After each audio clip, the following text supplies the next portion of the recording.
নমস্কাৰ সকলোকে পুনৰবাৰ স্বাগতম জনাইছোঁ। আশা কৰোঁ সকলো ভালে আছে আৰু আহি থকা পৰীক্ষাৰ প্ৰিপাৰেশ্যন কৰি আছে। মোৰ আগৰ ভিডিঅ'সমূহ আপোনালোকে নিশ্চয় চাইছে। মই এনচিয়েণ্ট ইণ্ডিয়া হিষ্ট্ৰী সম্পূৰ্ণ কৰিছিলোঁ আৰু তাৰ পিছত জিকেৰ কিছুমান ইম্পৰ্টেণ্ট ট্ৰিক আপোনালোকক মই দিছিলোঁ, যেনে ভাৰতে কি বিদেশী ৰাষ্ট্ৰৰ লগত বাউণ্ডাৰী শ্বেয়াৰ কৰিছে, ইম্পৰ্টেণ্ট কিছুমান যুদ্ধ কাৰ মাজত সেই যুদ্ধসমূহ হৈছিলে, আৰু তাৰ লগতে কোনটো সাম্ৰাজ্য কোনে প্ৰতিষ্ঠা কৰিছিল, এনেকুৱা ধৰণৰ কিছুমান আপোনালোকক জিকে ট্ৰিক মই দিছিলোঁ। আৰু এই ট্ৰিকসমূহ ইমানেই ইম্পৰ্টেণ্ট, যদি আপোনালোকে জিকে কোনোবা এটা টপিক পঢ়ে অতি সোনকালে মনত নৰয়, কিন্তু যদি আপোনালোকে ট্ৰিকৰ সহায়ত সেইটো মুখস্থ কৰে তেনেহ'লে অতি সোনকালে মনত ৰ'ব আৰু এক্সামতো আমাৰ সুবিধা হ'ব। চ' আপোনালোকে মোৰ যদি সেই ভিডিঅ'সমূহ চোৱা নাই তেনেহ'লে মোৰ প্লে'লিষ্টত যাব, গৈ সেই ভিডিঅ'সমূহ চাই ল'ব, ঠিক আছে। চ' আজি মই মেডিভেল ইণ্ডিয়া হিষ্ট্ৰীৰ ওপৰত ভিডিঅ'টো লৈ আহিছোঁ, কাৰণ মোৰ এনচিয়েণ্ট ইণ্ডিয়া হিষ্ট্ৰী চিৰিজটো যেতিয়া কমপ্লিট হৈছিল, বহুতে মোক কমেণ্ট কৰিছিল যে মেডিভেল ইণ্ডিয়া হিষ্ট্ৰী আৰম্ভ কৰিব লাগে।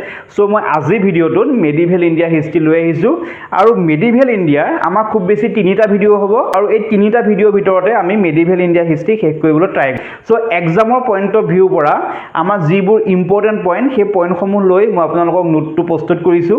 চ' আপোনালোকে ভিডিঅ'টো ভালদৰে চাই যাব, আৰু ভিডিঅ'টো যেতিয়া চাব মই যিবোৰ নোট দিওঁ সেই নোটসমূহ আপোনালোকে বহীত নোট কৰি যাব, আৰু যদি ওচৰত বহী কলম নাই তেনেহ'লে স্ক্ৰীনশ্বট মাৰি ল'ব, আৰু স্ক্ৰীনশ্বট মাৰি পিছত ভালদৰে নোট বনাই ল'ব।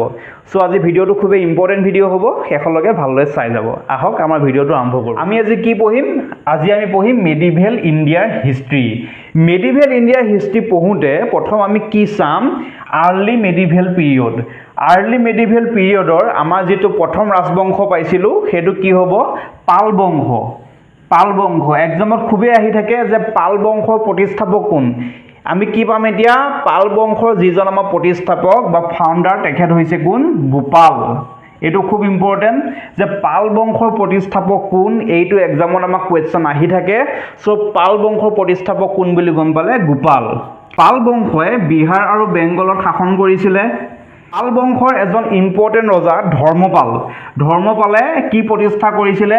বিক্ৰমশিলা ইউনিভাৰ্চিটি প্ৰতিষ্ঠা কৰিছিলে। এইটো আমাৰ এক্সামত কুৱেশ্যন আহি যায় যে বিক্ৰমশিলা ইউনিভাৰ্চিটি কোনে প্ৰতিষ্ঠা কৰিছিল? চ' এনচাৰটো কি হ'ব? ধৰ্মপাল। এইখিনিলৈকে হ'ল। এইটো আছিলে আমাৰ কি? পাল বংশ।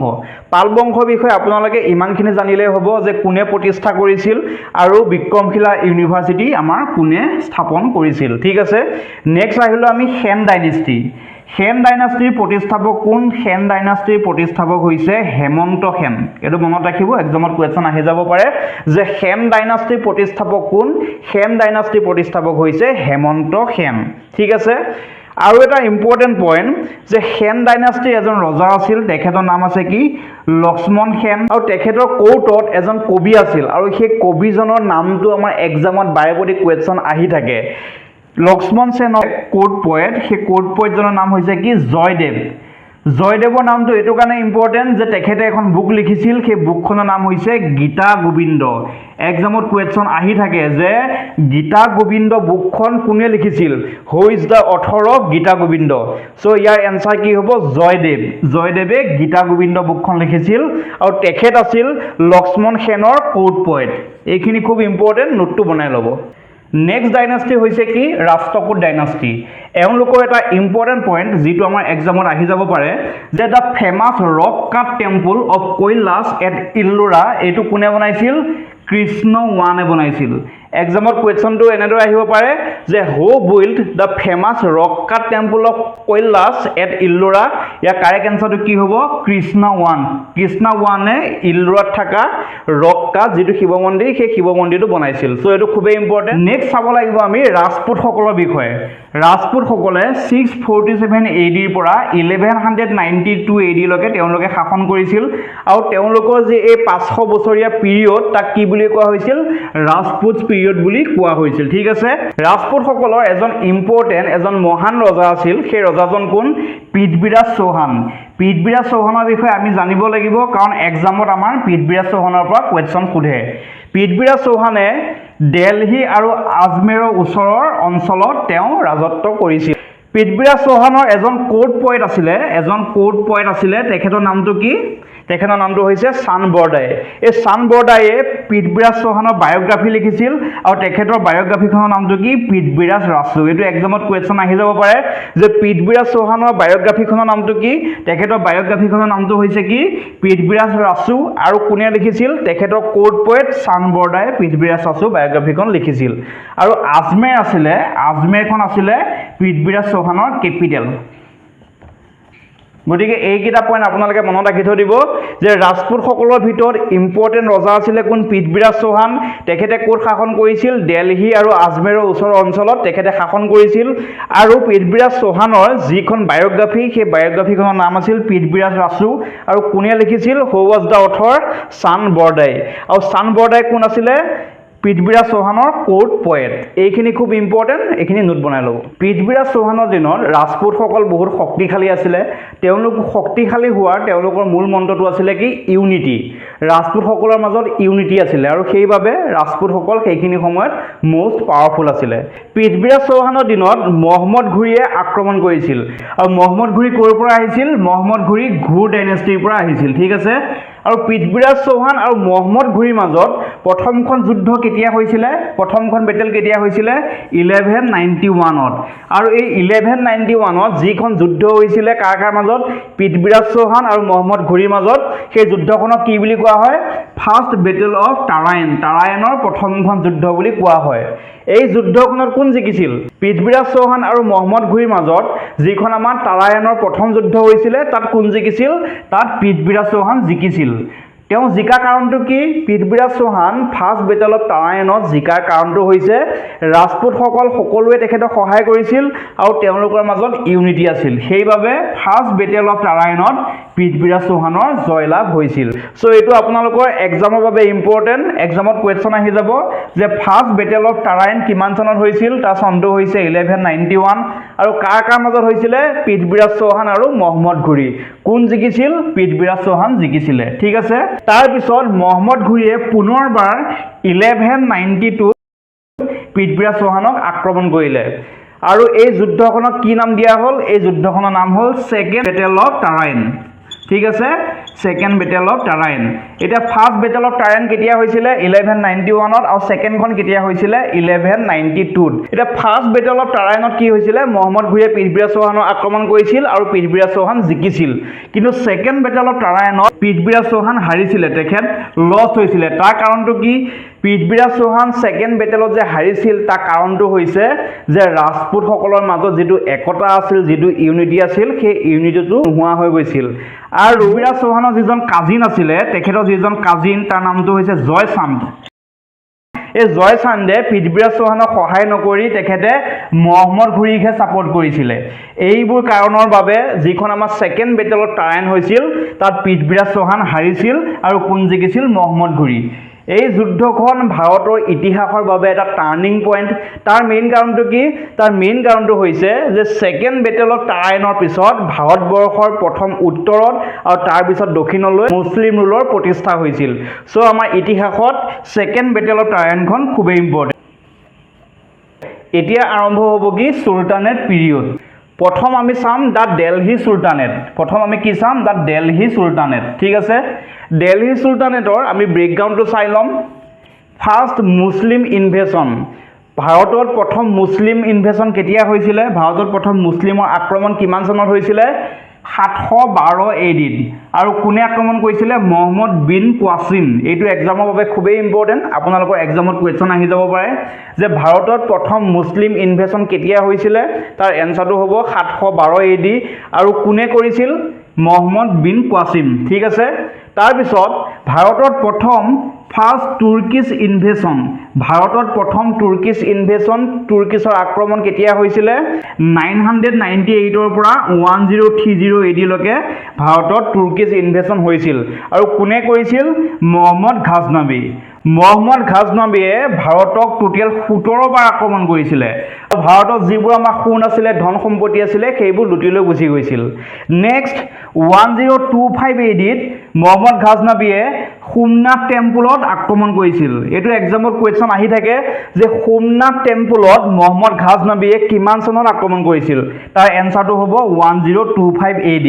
আৰু 1026 AD-ত মহম্মদ গাজনবীয়ে সোমনাথ টেম্পল আক্ৰমণ কৰি সেইটো ধ্বংস কৰি দিছিল আৰু ধ্বংস কৰি তাত যিবোৰ আমাৰ সোণৰ সম্পত্তি আছিলে আ অলংকাৰ আছিলে টকা পইচা আছিলে সেইবোৰ লৈ গুচি গৈছিলগৈ তো ধ্বংস কেতিয়া কৰিছিলে ধ্বংস কৰিছিল 1026 AD ঠিক আছে এইকেইটা পইণ্ট খুবেই ইম্পৰ্টেণ্ট যে মহম্মদ গাজনবীয়ে 1025ত সোমনাথ টেম্পল আক্ৰমণ কৰিছিল আৰু 1026 AD সোমনাথ টেম্পল ধ্বংস কৰি লুটপাট কৰি লৈ গুচি গৈছিলগৈ আৰু ভাৰতৰ প্ৰথম মুছলিম ইনভেশন কেতিয়া হৈছিলে 712 AD কোনে কৰিছিলে মহম্মদ বিন কাছিম ফাৰ্ষ্ট তুৰ্কিছ ইনভেশন কেতিয়া হৈছিলে 998 ৰ পৰা 1030 AD লৈ কোনে আক্ৰমণ কৰিছিল মহম্মদ গাজনবী আৰু মহম্মদ গাজনবীয়ে ভাৰতক টোটেল 17 বাৰ আক্ৰমণ কৰিছিল সো এইকেইটা ইম্পৰ্টেণ্ট পইণ্ট ভালদৰে নোট বনাই ল'ব আমি আকৌ আহিছো মহম্মদ ঘুৰিলৈ মহম্মদ ঘুৰিয়ে কি কৰিছিলে সেকেন্ড বেটেল অফ টাৰাইনত পৃথ্বীৰাজ চৌহানক হৰুৱাইছিলে আৰু হৰুৱাই পেলাই মহম্মদ ঘুৰিয়ে তেখেতৰ চাকৰ কুতুবুদ্দিন আইবাকক দিল্লীৰ গভৰ্ণৰ পাতিছিলে কি কৰিছিলে তেখেতৰ চাকৰ কুতুবুদ্দিন আইবাকক দিল্লীৰ গভৰ্ণৰ পাতিছিল আৰু এই কুতুবুদ্দিন আইবাকে দিল্লীত প্ৰথম ৰাজবংশৰ প্ৰতিষ্ঠা কৰিছিলে আৰু সেই ৰাজবংশৰ নাম কি স্লেভ ডাইনাষ্টি এক্সামত কোৱেশ্চন আহি যায় যে স্লেভ ডাইনাষ্টিৰ প্ৰতিষ্ঠাপক কোন এতিয়া আমি বুজি পালো যে স্লেভ ডাইনাষ্টিৰ প্ৰতিষ্ঠাপক হৈছে মহম্মদ ঘুৰি চাকৰ অৰ্থাৎ কুতুবুদ্দিন আইবাক মনত ৰব কোৱেশ্চনটো এনেদৰে আহিব পাৰে যে দিল্লীত প্ৰথম সাম্ৰাজ্য প্ৰতিষ্ঠা কৰা ৰাজবংশটোৰ নাম কি তেনেহলে তাৰ এনসাৰ কি হ'ব স্লেভ ডাইনাষ্টি আৰু কুতুবুদ্দিন আইবাকে দুখীয়াক সহায় কৰিছিলে তেখেতে বহুতক সহায় কৰিছিল সেইভাবে তেখেতক এটা টাইটেল দিয়া হৈছিল টাইটেলটো কি টাইটেলটো হৈছে লাখ বক্স এটো মনত ৰাখি থৈ দিব খুবেই ইম্পৰ্টেন্ট কুতুবুদ্দিন আইবাকে কুতুব মিনাৰৰ কাম আৰম্ভ কৰিছিলে কুতুবুদ্দিন আইবাকে কুতুব মিনাৰৰ কাম আৰম্ভ কৰিছিলে আৰু কাৰ সন্মানত কুতুবুদ্দিন আইবাকে কুতুব মিনাৰৰ কাম আৰম্ভ কৰিছিল সুফি সেইণ্ট খোৱাজা কুতুবুদ্দিন বখতিয়াৰ কাকি এইকেইটা পইণ্ট খুবেই ইম্পৰ্টেন্ট আপোনালোকে নোট বনাই ল'ব কুতুবুদ্দিন আইবাকৰ মৃত্যুৰ পিছত নেক্সট ৰজা হ'ল ইলতুৎমিছ কোন আছিলে ইলতুৎমিছ আছিলে কুতুবুদ্দিন আইবাকৰ চাকৰ যেহেতু স্লেভ ডাইনাষ্টি সো ইয়াৰ পৰম্পৰা কি আছিলে চাকৰৰ পিছত চাকৰিৰ ৰজা হ'ব সো ইলতুৎমিছ আছিলে কুতুবুদ্দিন আইবাকৰ চাকৰ আৰু কুতুবুদ্দিন আইবাকৰ মৃত্যুৰ পিছত ইলতুৎমিছ ৰজা হ'ল ইলতুৎমিছে চালিচা সৃষ্টি কৰিছিলে চালিচা কি চালিচা হৈছে 40 জন সম্ভ্ৰান্ত লোকৰ এটা গ্ৰুপ আৰু এই লোকসকলে ৰজাক ৰাজ শাসন কৰিবলৈ সহায় কৰে পৰামৰ্শ দিয়ে সো এই চালিচাটো কোনে স্থাপন কৰিছিলে ইলতুৎমিছে স্থাপন কৰিছিল এক্সামত কোৱেশ্চন আহিব পাৰে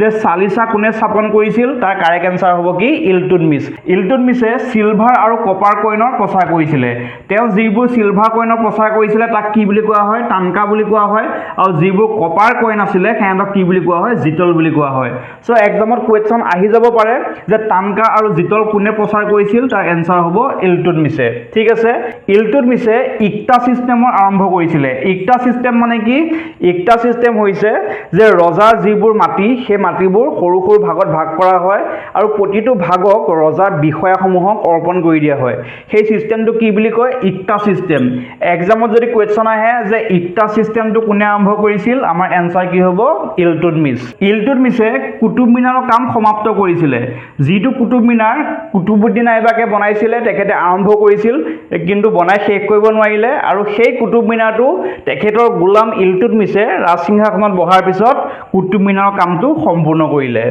1212 এডিত চেঙ্গিজ খানে ভাৰত আক্ৰমণ কৰিছিল আৰু সেই সময়ত ভাৰতৰ ৰুলাৰ কোন আছিলে ভাৰতৰ শাসন কোনে কৰিছিলে ইলতুৎমিছে এইটো খুব ইম্পৰ্টেন্ট কোৱেশ্চন এক্সামত আহি যাব পাৰে সো এইকেইটা পইণ্ট আপোনালোকৰ বাবে ইম্পৰ্টেন্ট নোটটো বনাই লওক ইলতুৎমিছে তেখেতৰ উত্তৰাধিকাৰী হিচাপে কাৰ নাম দি থৈ গৈছিলে ৰাজিয়া সুলতানৰ নাম দি থৈ গৈছিল ৰাজিয়া সুলতান কোন আছিল ৰাজিয়া সুলতান আছিল ইলতুৎমিছৰ জীয়ৰী কিন্তু ইলতুৎমিছৰ পত্নী শাহ তুৰ্কানে ৰাজসিংহাসনত কাক বহাইছিল তেখেতৰ পুত্ৰ ৰুকনুদ্দিনক ৰাজসিংহাসনত বহুৱাইছিল আৰু যিসকল চলিচা আছিলে 40 জন সম্ভ্ৰান্ত লোকৰ যেটো গ্ৰুপ আছিল তেওঁলোকেও ৰুকনুদ্দিনক সাপোৰ্ট কৰিছিল তেওঁলোকে ৰাজিয়া সুলতানক ৰাজসিংহাসনত বহুৱাটো বিচৰা নাছিল কিন্তু ৰাজিয়া সুলতানে জনসাধাৰণৰ সহায় লৈছিল আৰু জনসাধাৰণক শাহ তুৰ্কানৰ প্ৰতি উচতনি দি ৰুকনুদ্দিনক ৰাজসিংহাসনৰ পৰা নমাইছিল আৰু তাৰ পিছত ৰাজিয়া চুলতানে দিল্লীৰ সিংহাসনত অধিষ্ঠিত হৈছিল আৰু ৰাজিয়া চুলতান হ'ল first and only Muslim lady who ever rule India দিল্লীৰ সিংহাসনত বহা প্ৰথম গৰাকী আৰু একমাত্ৰ ফিমেল মুছলিম ৰুলাৰ কোন বুলি গম পালো আমি ৰাজিয়া চুলতান এইটো এক্সামৰ বাবে খুবেই ইম্পৰ্টেণ্ট কুৱেশ্যন আহি থাকে যে who was the first and only Muslim lady who ever rule India ইয়াৰ কাৰেক্ট এনসাৰটো কি হ'ব ৰাজিয়া চুলতান ঠিক আছে সো এইখিনি আপোনালোকে নোট বনাই ৰাজিয়া চুলতানৰ পিছত নেক্সট ৰজা হ'ল বলবান 1266 AD নেক্সট ৰজা কোন হ'ল বলবান ঠিক আছে বলবান ৰজা হৈ তেখেতে যি আমাৰ 40 জন সম্ভ্ৰান্ত লোক আছিল চালিসা আছিল সেই চালিসা পাৱাৰটো নোহোৱা কৰি দিলে ঠিক আছে বলবানে ৰজা হৈ চালিসাৰ পাৱাৰটো নোহোৱা কৰি দিলে তাৰ পিছত বলবানে সিজদা আৰু পাইবস নামৰ দুটা নতুন নিয়মৰ আৰম্ভ কৰিলে এটা সিজদা কি সিজদা হৈছে ৰজাক সম্ভাষণ জনাবলৈ আঠুকাহি মূৰটো মাটিত লগাব লাগিব আৰু পাইবস হৈছে কি ৰজা ভৰিত চুমা খাব লাগিব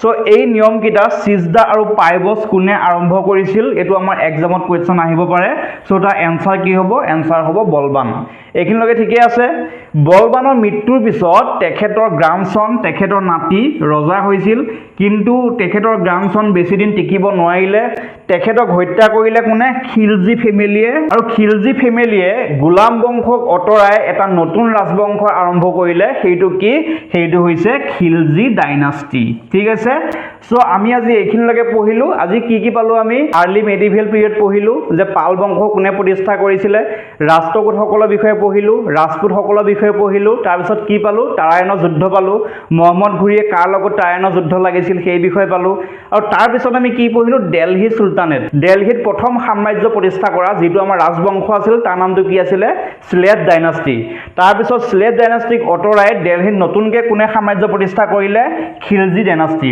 সো আমি নেক্সট ক্লাছত খিলজি ডাইনাষ্টিৰ বিষয়ে আলোচনা কৰিম আৰু যি কিটা ডাইনাষ্টি আমাৰ বাকি আছে সেই কিটা বিষয়ে আমি পৰৱৰ্তী ক্লাছত আলোচনা কৰিম যদি আপোনালোকে ভিডিওটো ভাল পালে তেনেহলে লাইক কৰি দিব আৰু চেনেলটো যদি এটা সাবস্ক্ৰাইব কৰা নাই তেনেহলে সাবস্ক্ৰাইব কৰি দিব কাৰণ এনেকুৱা ধৰণৰ ভাল ভাল ভিডিও মই আগবঢ়াই যাম সো আজিলৈ ইমানেই ধন্যবাদ